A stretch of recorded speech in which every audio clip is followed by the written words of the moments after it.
तो वहीं साउथ दिल्ली के मेयर ने कल कहा कि दिल्ली में बहुत रोहिंग्या बच चुके हैं, अतिक्रमण पर बुलडोजर चलता रहेगा। एसडीएमसी की मेयर के इस दावे के बाद टाइम्स ऑफ नवभारत ने के 4 रिपोर्टर्स दिल्ली के अलग अलग बस्ती पहुंचे और वहां जाकर के रियलिटी चेक किया। रियलिटी चेक में रिपोर्ट किया, ये आपको दिखाते हैं जरा।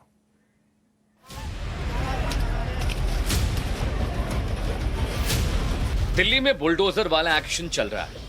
एमसीडी अब सिलसिलेवार तरीके से अवैध कॉलोनियों पर बुलडोजर चला रही है। इस मुद्दे पर पहले ही राजनीतिक बहस छिड़ी हुई थी कि दक्षिणी दिल्ली नगर निगम यानी एसडीएमसी के मेयर मुकेश सुरयान ने एक नई बहस छेड़ दी है। सबसे पहले आप उनका ये बयान सुनिए। इस तरह से एक माफिया के रूप में काम करना, माफिया के रूप में जमीनों को कब्जाना, वो पूरी तरह से अवैध और सरकारी जमीनों पर यहाँ पर लगातार कब्जे हो रहे हैं। अभी हमने पीछे देखा कि ग्राम सभा की लैंडों पर जो दिल्ली सरकार जिसके जिम्मेदार होती है, उन पर सब जमीनों पर कब्जा करा करके रोहिंग्या बांग्लादेशियों को बसाया जा रहा है। सभी अनऑथराइज कॉलोनीज हैं, कंप्लीट पूरी तरह से अनऑथराइज कॉलोनीज हैं।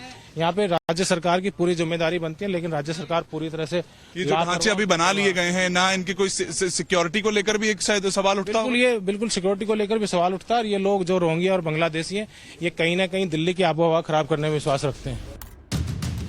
मुकेश सुरयान के दावे में कितना दम है, ये जानना जरूरी था। इसलिए Times Now Navbharat reporter Varun Bhasin, Mohit Om और हर्षा चंदवानी दिल्ली के 3 अलग अलग इलाकों में पहुंचे, जहां एमसीडी कार्रवाई करने की तैयारी में है।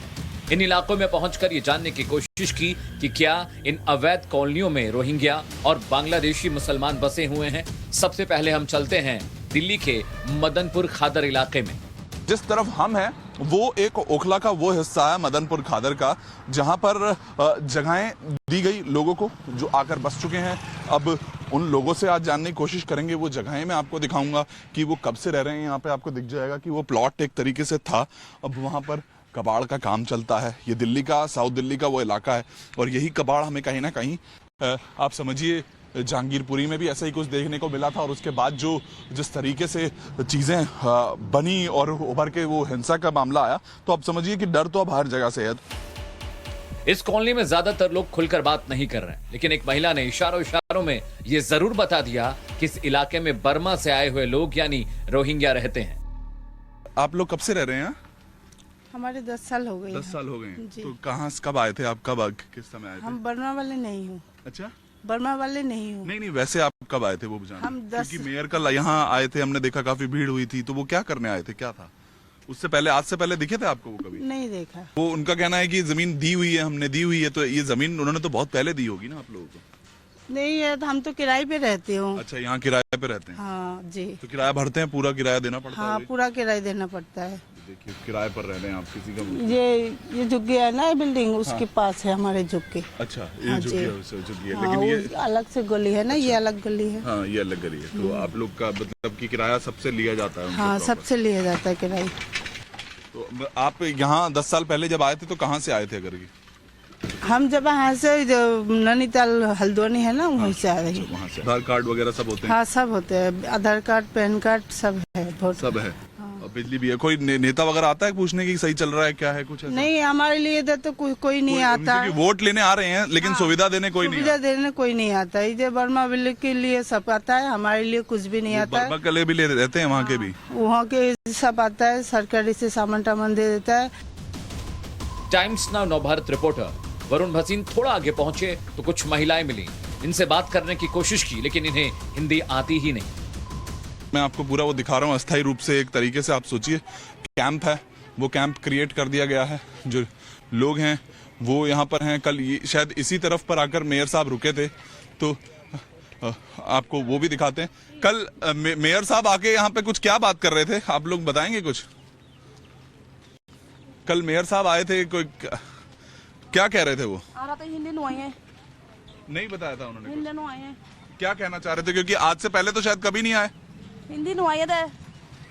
आए हुए 3 दिन हुए। हिंदी नुआई है, हिंदी नुआई है। देखिए, वो हिंदी शायद हिंदी नहीं आता है। कल काफी भीड़ हुई थी। क्या कहना चाह रहे थे वो मेयर? आज से पहले कोई मेयर आया था कभी? कोई आपसे पूछा था, बात करी थी किसी ने? नहीं करी ना। देखिए, तो वो थोड़ा लैंग्वेज का यहाँ पर है। तो कहाँ से हैं आप लोग? पता नहीं। नहीं तो देखिए इस वक्त वो इलाके की अगर मैं बात करूं तो इस वक्त स्थिति यही है कि मेयर यहाँ पहुंचे थे, छोटी छोटी झुग्गियां घर बने हुए हैं यहाँ पर, पूरे व्यवस्था एक तरीके से है। घर ये पूरा प्लॉट का हिस्सा देखे तो उस पर 3 4 5 वो बना दी गई हैं, अपना घर का एक हिस्सा तैयार कर दिया गया है। ये लोग कौन हैं? ये भाषा क्या है? ये जानने की जिज्ञासा जगी तो थोड़ा और आगे बढ़े। यहाँ एक महिला मिली, हालांकि इसके साथ भी भाषा की दिक्कत थी, लेकिन आखिरकार हमें उस सवाल का जवाब मिल गया हम जिसकी तलाश कर रहे थे। कहाँ से हैं? तो लैंग्वेज की एक शायद समस्या है, इसको लेकर भी अगर मैं आपको झुग्गी के अंदर का हिस्सा भी दिखाने की कोशिश करूंगा कि अंदर कूलर वगैरह और सब अच्छे से एक तरीके से मेंटेन कर दिया गया है। यहाँ कब से आए हुए, कब से रह रहे हैं? अच्छा, कहाँ से हैं? बर्मा। तो देखिए वो अब अलग अलग जगहों से लोग हैं, कोई बर्मा से है, कोई आगे की बहुत सी ऐसी जगह हैं, आप समझिए ना अपने आप में। जो अब कौन लोग कहाँ, सिक्योरिटी को लेकर जो बातचीत होती है वो भी है। छोटे छोटे बच्चे हैं शायद यहाँ आने के बाद, आप सोचिए 10-15 साल हो चुके हैं, उसके बाद वो तादाद बढ़ती जाती है और बहुत से नेता वगैरह मैं आपको यहाँ दिखा रहा हूँ। ऊपर की तरफ अगर आप देखेंगे तो बिजली के खंभे पूरी तरह से यहाँ पर हैं। ऐसा कुछ नहीं है कि बिजली नहीं पहुँचती या कुछ नहीं है, अंदर सब जगह कूलर चल रहे हैं। अब यहाँ पर वो कूलर तार डाल के चल रहे हैं या कैसे चल रहे हैं वो चीज़ तो आपको समझनी होगी कि जो इन्हें जगह दे रहा है तो उसको भी समझनी होगी। लेकिन इस वक्त जो स्थिति है वो ये है कि यहाँ पर लोग कब आए, कहाँ से आए, कैसे आए, इस चीज़ का कोई जवाब नहीं है। लेकिन पूरा एक अपना गांव एक तरीके से बसा लिया है और उस गांव के में अब जनसंख्या लगातार बढ़ती है, कौन रहता है ये नहीं पता चलता है। और ये लोग अपने आप में जो को बयां कर रहे हैं, कोई बोल रहा है हम बर्मा से आए हैं, कुछ लोग बंगाली बोल रहे हैं शायद, जिनसे लैंग्वेज एक बैरियर हमारे लिए रहा, हम बातचीत नहीं कर पा रहे। इस अवैध कॉलोनी में सिर्फ यहाँ बने मकान ही अवैध नहीं, बल्कि इन तस्वीरों को देखकर एक और शक पैदा होता है। बहुत से ऐसे निर्माण हैं जो असल में अब बहुत ज़्यादा पक्के आपको नजर आएंगे। यहाँ पर जो झुग्गियों के साथ साथ बहुत से इस वक्त जो घर आपको दिखेंगे वो बहुत पक्के बने हुए नजर आएंगे। काफ़ी सारी गाड़ियाँ भी यहाँ पर खड़ी होती हैं, बहुत सिक्योरिटी को लेकर काफ़ी सारा जो वो डर होता है आप समझिए वो रहता है। यहाँ पर पुरानी गाड़ियाँ खड़ी हैं शायद जिनको इस्तेमाल भी नहीं किया है, अगर इनको शायद ढूंढा जाए, खोजा जाए तो ये कहाँ हैं, गाड़ियाँ कहीं चोरी की तो नहीं है। क्योंकि इस इलाके पर आप समझिए किस तरह से काम होता होगा। यानी एसडीएमसी के मेयर का ये दावा तो सही है कि इन कॉलोनीज में रोहिंग्या रहते हैं।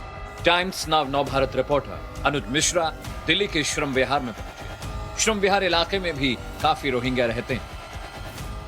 इस वक्त हम दिल्ली के श्रम विहार इलाके में मौजूद हैं और हम तस्वीरें आपको दिखाना चाहेंगे। ये जो तमाम आप झुग्गियां देख रहे हैं ये दरअसल उन रोहिंग्यास की हैं जो यहाँ पर बताया जा रहा है कि काफ़ी सालों से रह रहे हैं। जाहिर तौर पर यह सवाल उठता है कि क्या ये लीगल तरीके से रह रहे हैं या इलीगल तरीके से, ये जानने के लिए हम यहाँ पर पहुँचे हुए हैं और हमने तमाम यहाँ पे तफ्तीश की, तमाम लोगों से यहाँ पर बातचीत की। कुछ लोग हमारे साथ और मौजूद हैं, उनसे बात करते हैं और जानने की कोशिश करते हैं कि ये लोग यहाँ पर कब से रह रहे थे, क्या इनके पास जो दस्तावेज हैं वो हैं या नहीं। आपसे जानना चाहेंगे यहाँ पे ये लोग जो हैं वो कितने सालों से रह रहे हैं।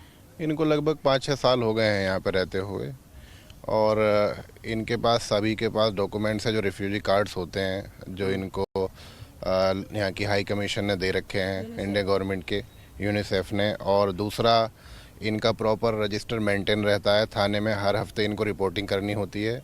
लगभग 97 फैमिलीज़ हैं ये और एक एक आदमी का एक एक बच्चे का रिकॉर्ड थाने में रहता है और ये बिना मर्जी के अपनी आप कहो कि इलाका तो बहुत दूर, हमारे श्रम विहार में भी कहीं झुग्गी नहीं बना सकते।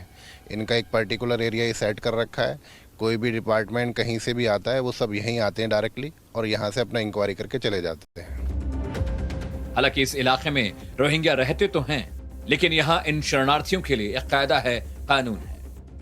इसी तरह दिल्ली के एक ऐसे इलाके में टाइम्स नाउ नव भारत रिपोर्टर हर्षा चंदवानी पहुंची। दिल्ली के जैतपुर में भी बुलडोजर वाले एक्शन से पहले कार्रवाई शुरू हो गई। यहाँ भी एक सवाल उठता है कि क्या इन कॉलोनी में भी रोहिंग्या रहते हैं। और हमें कहा डर जा रहा है यहाँ पे कई सारे रोहिंग्या और बांग्लादेशी मुस्लिम्स रह रहे हैं, उन पर कार्रवाई होगी, वो अवैध तरीके से रह रहे हैं। एक हिंदू और मुसलमान रह रहे हैं, कोई बांग्लादेशी और कोई रोहिंग्या नहीं रह रहा।